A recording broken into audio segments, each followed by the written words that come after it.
Leur vie est devenue un cauchemar. Quelqu'un leur a volé leur identité et se fait passer pour eux. Chaque fois que nous les rencontrons, leurs histoires sont tristement similaires.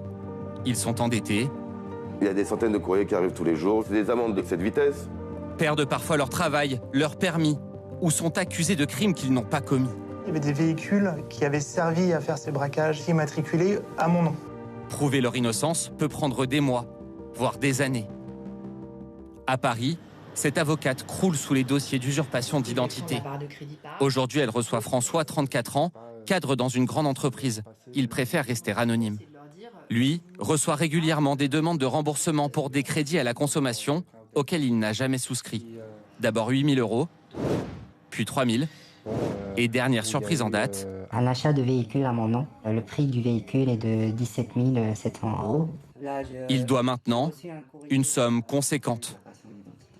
Ça dépasse les 36 000 €. En comptant les pénalités, je suis à plus de 40 000. Et ce n'est pas fini car le flot de lettres recommandées dans sa boîte aux lettres pourrait se poursuivre. C'est une bombe à retardement parce que ça s'est passé en 2021. Je continue à recevoir les courriers 2 ans après. Il y a toujours cette appréhension de ce qui va me tomber dessus encore à l'avenir. À chaque fois, il doit recommencer les mêmes démarches, porter plainte, passer des heures à se justifier auprès de ses créanciers. L'imposteur, lui, risque au maximum 1 an de prison et 15 000 € d'amende. Il n'a toujours pas été retrouvé. Ce qui est extrêmement injuste, c'est qu'en général, dans la plupart des dossiers, les usurpateurs ne sont pas retrouvés. Et dans les dossiers dans lesquels les usurpateurs sont retrouvés, généralement, les montants des dommages et intérêts sont dérisoires.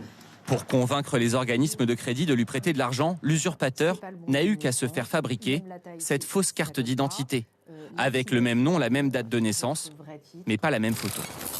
Sur le réseau social Telegram, obtenir de faux papiers est un jeu d'enfant. Carte grise, permis de conduire, carte d'identité et passeport sont proposés à la vente, parfois même en promotion. Promo carte d'identité française, 350 au lieu de 550 €, valable jusqu'à dimanche. Tout est illégal. Certains prétendent même pouvoir fournir des documents enregistrés en préfecture.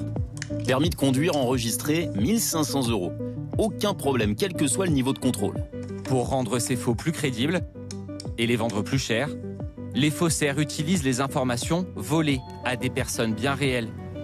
L'un d'eux nous explique se fournir en données directement auprès d'un hacker. Il fabrique une trentaine de faux papiers par mois. On est débordés. C'est pas qu'il n'y a pas d'état d'âme, mais bon, c'est le taf, c'est le job. Voilà, moi, on me demandait une identité, je le fais. Après, ce que la personne fait derrière, c'est pas trop mon problème. Après, si les gens ils veulent pas de problème de leur vie, qu'ils arrêtent de mettre leurs documents partout sur les lettres. La protection des données personnelles est devenue un enjeu crucial, à tel point que des cours lui sont désormais dédiés dans certaines écoles, comme ici, où sont formés de futurs experts en cybersécurité. L'intérêt du pirate va être de collecter un maximum d'informations. Et dans les informations, la photo. La photo qui, en plus, ici, est fournie avec la pièce d'identité. Hôpitaux, mairies, administrations, entreprises, réseaux sociaux, les cibles sont innombrables. Les données piratées sont revendues sur Telegram ou sur le Darknet. Exemple ici, un hacker offre des documents volés sur les serveurs d'un site d'échange de crypto-monnaies. Lui, c'est simple, il en vend 9 000. Il a fourni un échantillon d'1 millier pour dire voilà ce que je suis capable de vous fournir, comme on le voit là. Ce sont des milliers de visages et des milliers de pièces d'identité. On peut en récupérer d'autres, mais ça, je vais vous les vendre. Selon ce spécialiste, les pirates proposent même différents types de packs permettant d'usurper une identité. Le premier pack à 10 €, par exemple, on va simplement trouver une pièce d'identité. Et puis pour 100 €, on va trouver un pack avec la pièce d'identité, le permis de conduire et le selfie. Et après, c'est ce que va pouvoir fournir le pirate, et ça peut monter à plusieurs milliers d'euros. Avec la dématérialisation des démarches administratives, le développement du commerce en ligne, envoyer ces documents d'identité est de plus en plus fréquent. Les attaques sur les serveurs d'institutions ou d'entreprises se multiplient et sont signalées ici, à la Commission nationale de l'informatique et des libertés. Cet écran, il représente toutes les notifications de violation de données personnelles qui sont reçues par la Commission. On en reçoit une vingtaine par jour. Et même pas besoin d'être un as du piratage pour récupérer vos informations. Il suffit parfois de simplement vous les demander. Une fausse annonce pour un logement exigeant une photocopie du passeport, un SMS vous proposant de cliquer sur un lien. On reçoit beaucoup par exemple sur la livraison.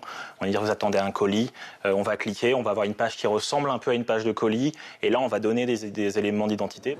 Chaque année en France, ils sont 200 000 à être victimes d'une usurpation d'identité.